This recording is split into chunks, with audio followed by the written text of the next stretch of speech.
Well, boys and girls, one of the most craziest things ever, in my opinion, has happened today, and it is the witnessing of the assassination of Charlie Kirk. This is literally mind boggling. Like, I'm at work and I see the up close video of this happening, and it is one of the most gruesome, graphic, in your face assassinations I've seen. I think it's the most egregiously insane, not egregious.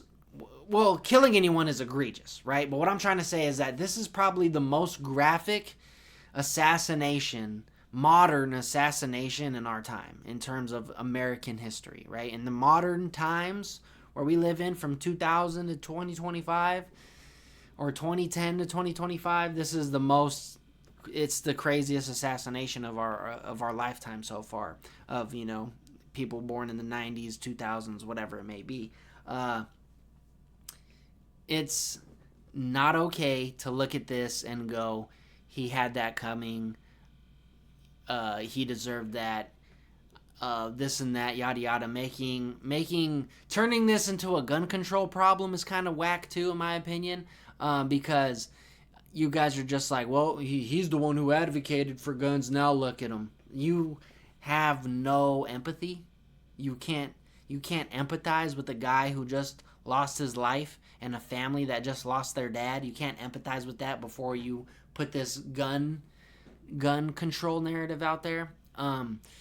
Now, it's sad because the people that are like that, right? These people are sick in the head. They're not normal people. Normal people don't look at this and think about anything other than that was wrong and it shouldn't have happened, right?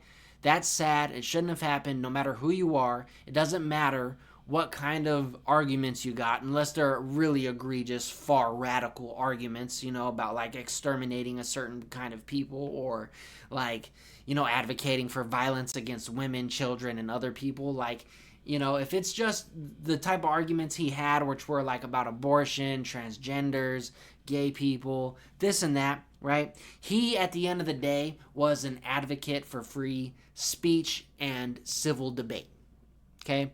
And if you are an advocate for civil debates and free speech, you should not deserve to be met with a gun and a bullet to the neck, right?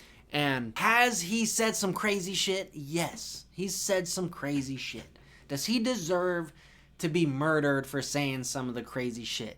The crazy shit he said wasn't like, he's going to hurt somebody, or he doesn't believe a certain type of people shouldn't exist or they should die or anything like that. It's not crazy to where you're going like, I don't even, it's hard to talk about this without sounding or saying something wrong. So I'm trying to like make sure what I'm saying isn't too crazy, or, I just don't want to cross any lines. But what I'm trying to say is, it doesn't matter if you're on the left or the right. If you are an advocate for civil debates, which he was, right? He let people speak and he debated against them. And that is honorable, right? It's honorable, and it's something that you can look at and get inspired from or learn from. And because you don't have to agree with him.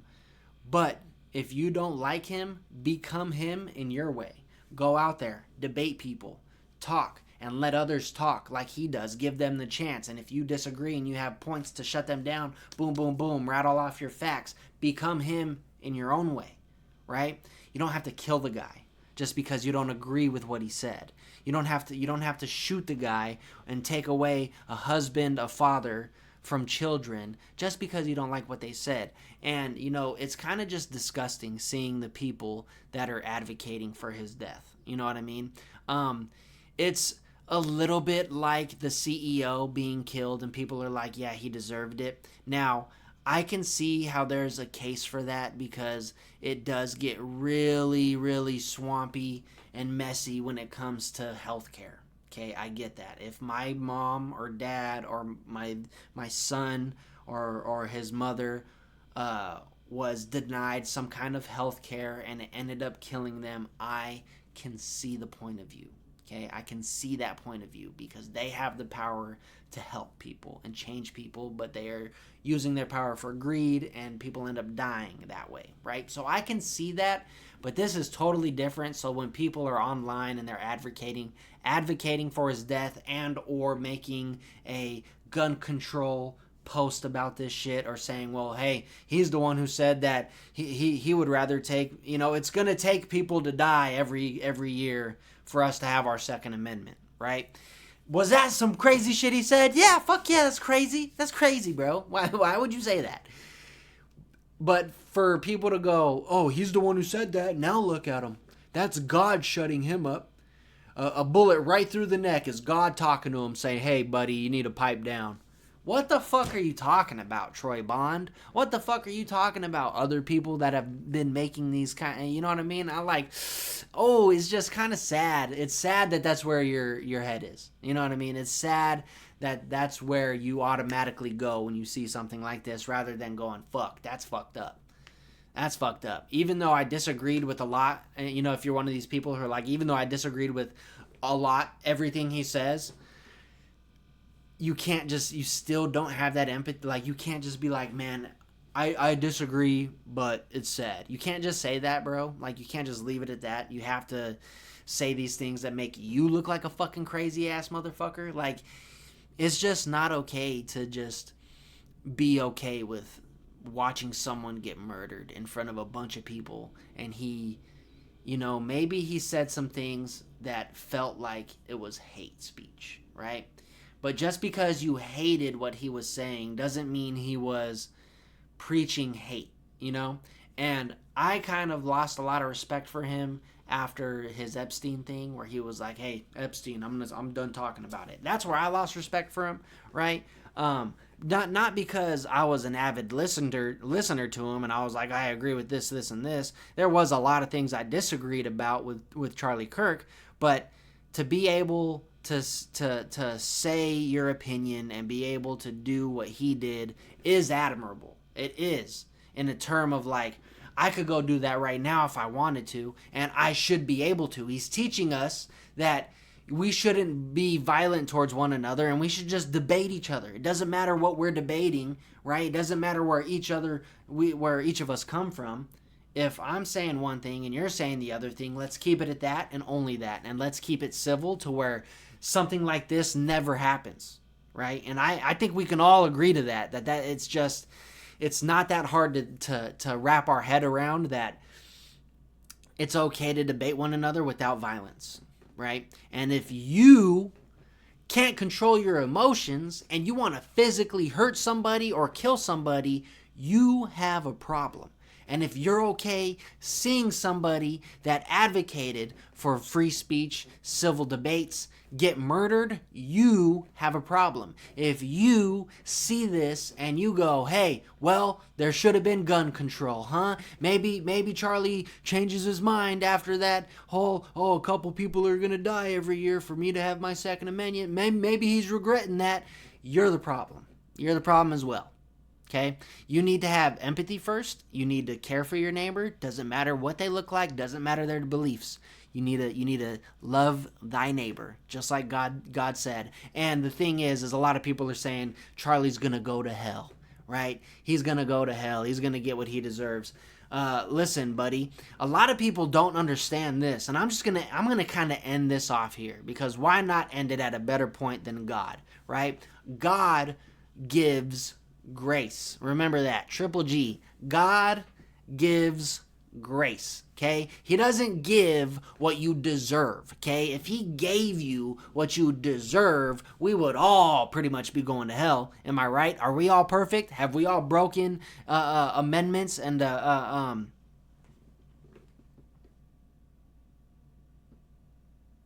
commandments is what I'm trying to say, right? Have we all broken commandments? Yes, of course we have. Do we deserve to go to jail because of that? No, of course we don't. Even even the most vile, evil people to walk the earth, God is going to give them grace, because he's going to give them what they do not deserve, which is salvation, because God is the one and only person that will love no matter what. No matter what. Even if you hate hearing that shit. Even if you go, that doesn't make no fucking sense to me. It doesn't have to make sense to you, brother. It doesn't. Because God is going to give you grace no matter what you did, as long as you accept Jesus and God in your heart. At the end of the day, when you go to heaven or hell, or well, not hell, if you die and you go into the afterlife, before you get to heaven and you accept God into your heart and you apologize for all the wrong that you did and you mean it, God is going to take you in no matter what, because he's going to give you grace. That is what God does. He gives people grace. Okay? He doesn't give you what you deserve. If he gave you what you deserved, everybody would be in hell. A lot of people, right? So let me just say this. It is not okay what happened today. It's not. I stand by my second amendment, okay? And it's not okay what had happened today. I own a gun to protect me and my family. I never can see myself hurting or killing somebody with my gun that didn't deserve it. Okay? In terms of, like, if I'm not using my gun to protect myself, if someone was in my home trying to hurt me or my family, if someone was in public trying to hurt me or my family, I can never see myself using my gun on another person.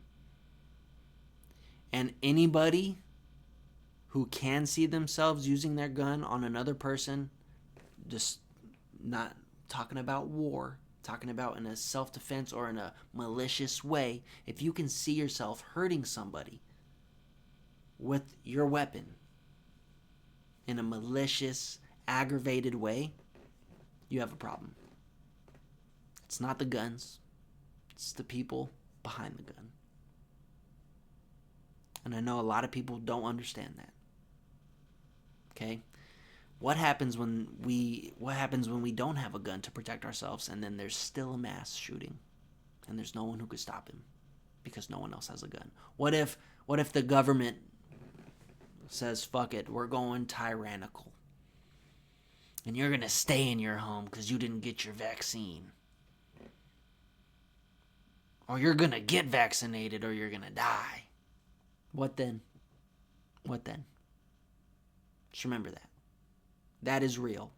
It is absolutely real. And if you don't think it is, you don't know history, and you need to do some studying and some research, because it's happening right now in lots of countries. Okay? Anyway, rest in peace to Charlie Kirk. It's a very, very sad day for America. Not because someone on whatever side died. Okay? It's just sad that this happened to somebody. A figure of civil debate. Okay? I didn't agree with him, but I have enough empathy to say that this is sad that happened. So it is a sad day for America. And I've seen people come out already, a lot of people, a lot of good people come out with the same stance of, I didn't agree with this guy, but he didn't deserve that. And he's leaving his family, and his children will never be able to be with him again. And it's not okay that happened. So hopefully this turns into something that the American people can come together with, right?